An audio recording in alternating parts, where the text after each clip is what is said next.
खुदावंद के जिंदा और जलाली नाम में आप सबको सलाम।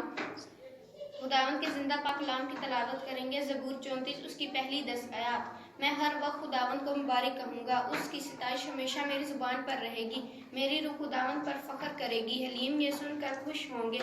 मेरे साथ खुदावंद की बढ़ाई करो, हम मिलकर उसके नाम की तमजीद करें। मैं खुदावंद का तालिब हुआ, उसने मुझे जवाब दिया और मेरी सारी दहशत से मुझे रहाई बख्शी। उन्होंने उसकी तरफ नजर की और मुनव्वर हो गए, और उनके मुंह पर कभी शर्मिंदगी ना आएगी। उस गरीब ने दुहाई दी, खुदावंद ने उसकी सुनी और इसे इसके सब दुखों से बचा लिया। खुदावंद से डरने वालों के चारों तरफ उसका फरिश्ता खैमाजन होता है और इन्हें बचाता है।